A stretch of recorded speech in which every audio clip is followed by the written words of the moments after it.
What if a simple dollhouse could predict crimes before they happened? For Emma, an ordinary night turned into a nightmare when a mysterious miniature home began showing deadly scenes, and the next day they came true. Stay with us, because what happens next will chill you to the bone. The knock came late at night, sharp and sudden, as if someone wanted to be heard but not seen. Emma froze in the middle of her living room, her heart beating faster with each passing second. It was nearly midnight, and she wasn't expecting anyone. Outside, rain tapped steadily against the windows, and the street was quiet, almost too quiet. For a moment, she wondered if she had imagined the sound. Then it came again. Slowly, she walked toward the front door. A cold feeling settled deep in her chest as she reached for the handle. When she opened it, the porch was empty. No footsteps, no car pulling away, no figure disappearing into the darkness. Just a dollhouse. It sat neatly in the center of the porch, dry despite the rain, as if someone had placed it there only seconds ago. Emma looked around, confused and uneasy, but there was no one in sight. The streetlights flickered softly, and the sound of distant thunder rolled across the sky. She carried the dollhouse inside, unsure of what else to do. It was heavier than it looked, made of old wood with tiny windows and carefully crafted rooms. Every detail was perfect: small chairs, a dining table, tiny picture frames on the walls. It looked like something made with great care, maybe even love. Still, something about it felt wrong. Emma placed it on a table in the corner of her living room and stepped back. The house was quiet again, but the silence felt different now, thicker and heavier. She tried to convince herself it was just a lost package, maybe delivered to the wrong address. Before going to bed, she took one last look at the dollhouse. Everything seemed normal: a small living room, neat and peaceful, a tiny sofa placed neatly beside a miniature table. Nothing strange. But sometime in the middle of the night, Emma woke up suddenly. She didn't know why. The rain had stopped, and the house was completely silent. For reasons she couldn't explain, she walked back into the living room. And that's when she noticed it. The living room inside the dollhouse was no longer neat. A chair had been knocked over, the tiny table was pushed aside, and on the miniature carpet there was a dark red stain that hadn't been there before. Emma stared at it, her breath growing shallow. She was certain she had seen it clearly earlier. The room had been perfect, untouched. But now it looked like something terrible had happened inside that tiny space. She stepped closer, her hands trembling slightly. The stain looked disturbingly real.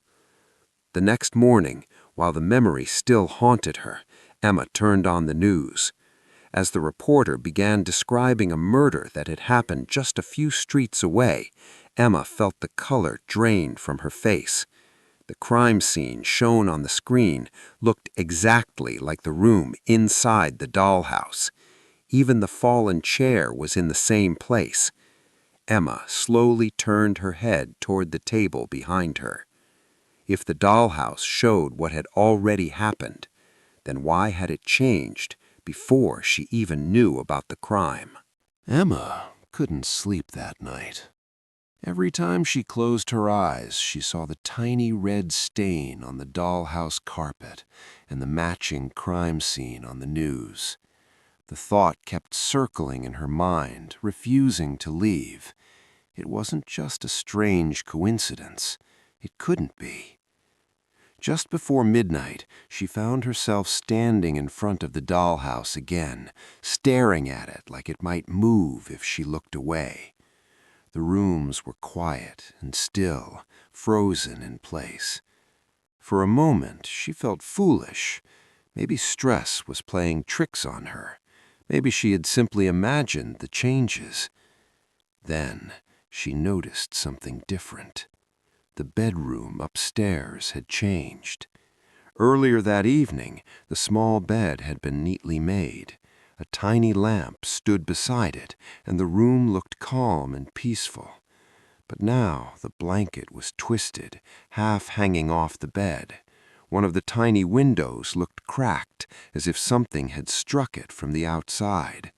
And on the floor, near the foot of the bed, a small figure lay flat and unmoving. Emma leaned closer, her chest tightening.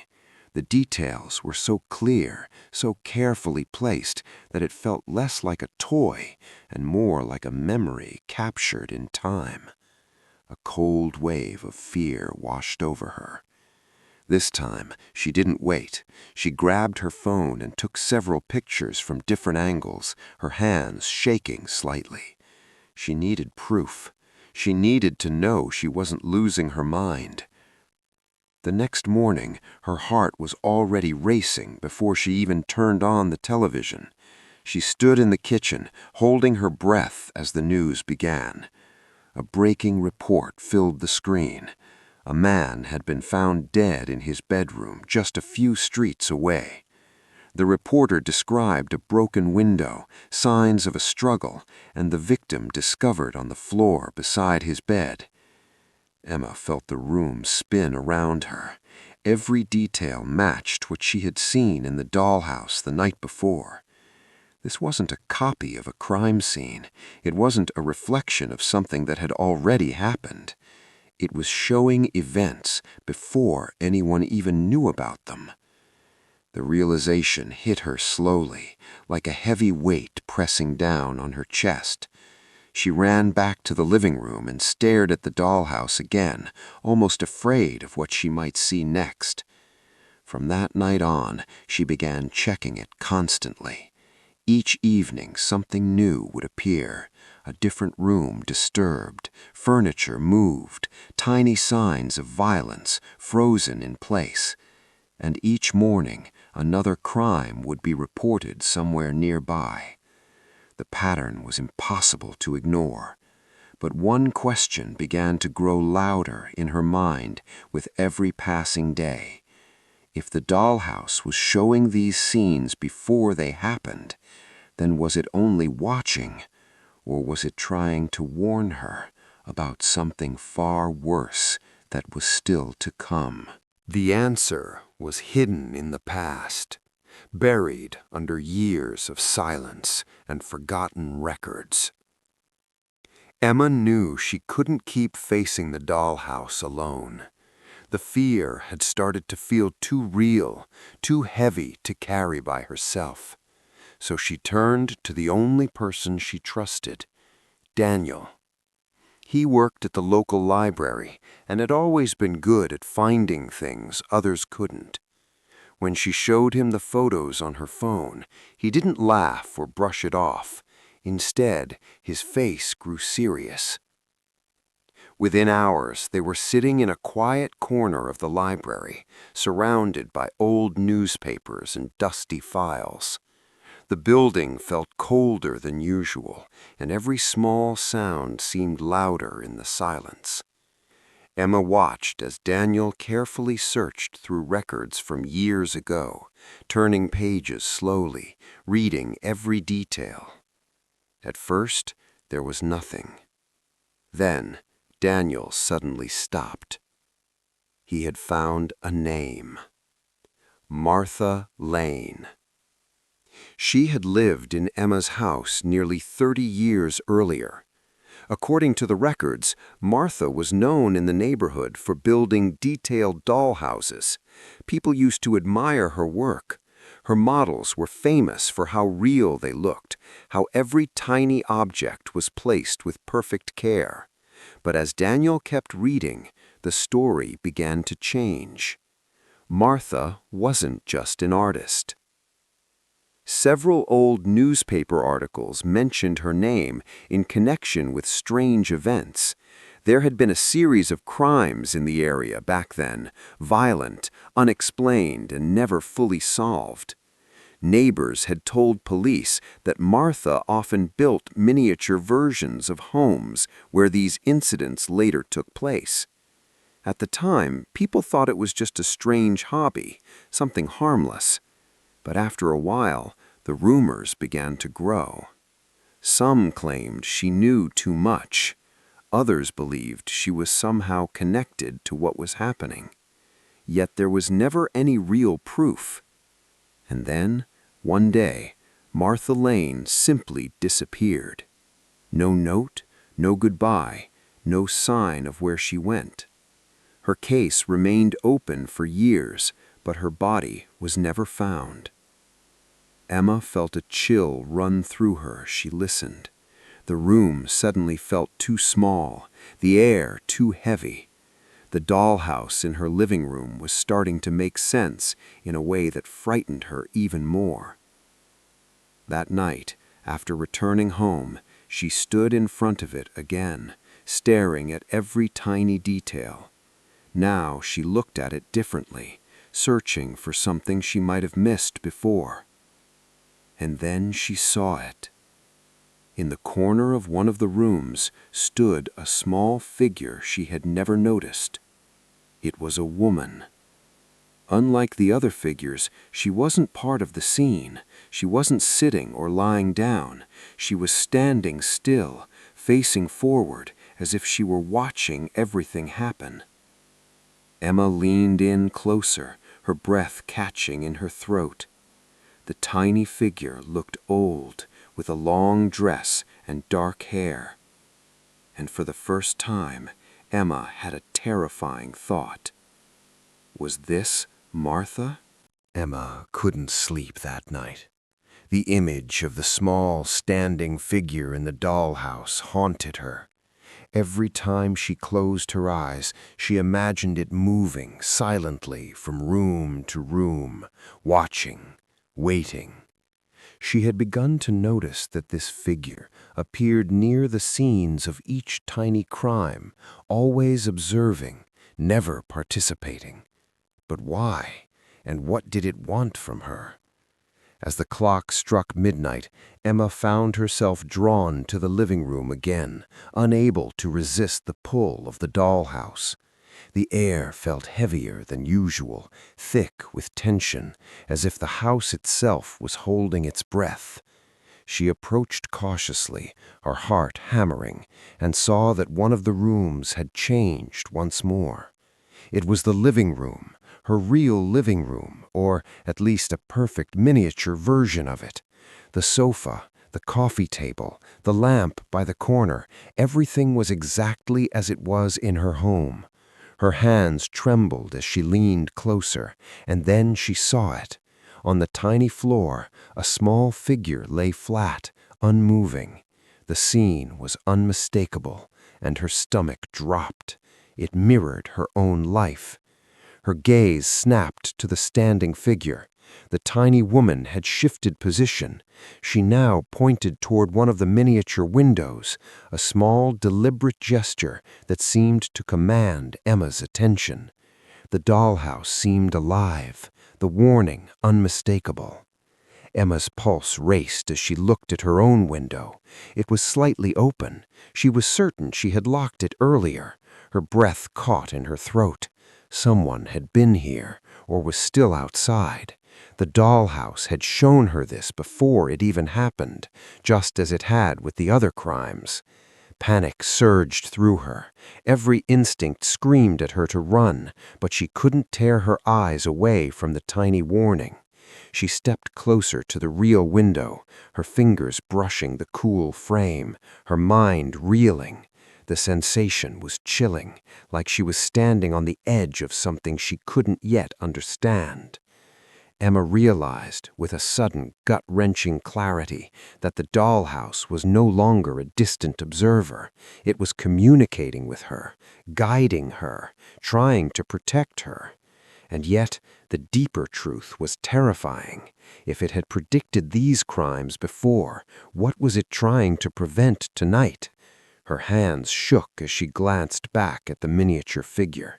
For the first time, it felt urgent, alive, watching her every move.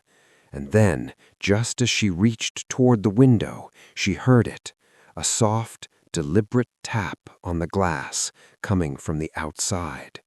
Someone was out there. Someone was waiting.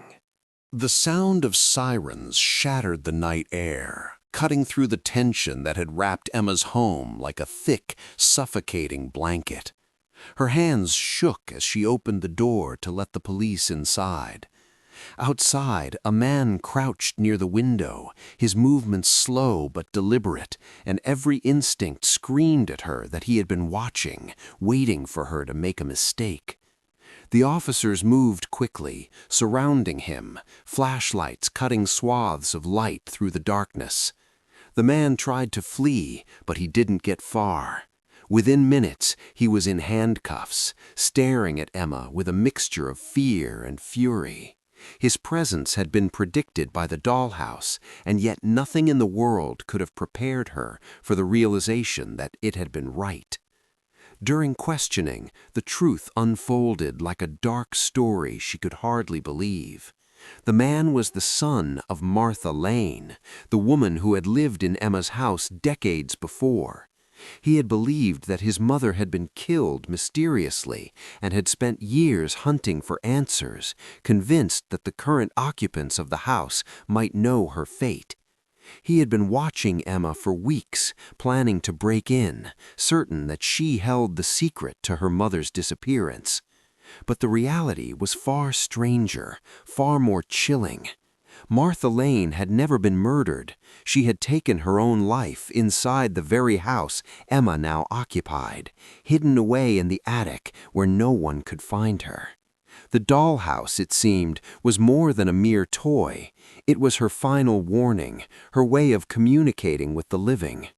With trepidation, Emma climbed the narrow attic stairs, her flashlight cutting through layers of dust and shadow. At the far end of the room, a small wooden box sat, worn and covered in cobwebs. She hesitated for a moment, then opened it. Inside lay a folded note, yellowed with age. She unfolded it carefully, reading each word with trembling hands. "I couldn't stop the darkness I saw in people, so I built it. I showed it. I tried to warn them." Emma understood then. The dollhouse hadn't been predicting crimes to terrify her. It had been built to protect, to warn, to guide the living away from the tragedies hidden in plain sight. Martha Lane had left behind a message across time, using her miniature worlds as a mirror of reality, a way to speak from beyond her own death. That night, the dollhouse was quiet. No furniture toppled, no bloodstains appeared, even the tiny standing figure was gone, leaving behind only the memory of warning, of foresight, and of an unfinished story that demanded to be heard. And yet, as Emma stared at the empty rooms, a shiver ran down her spine. She knew one thing for certain. The dollhouse was silent now, but the question remained. Had it truly finished speaking, or was this just the calm before another storm?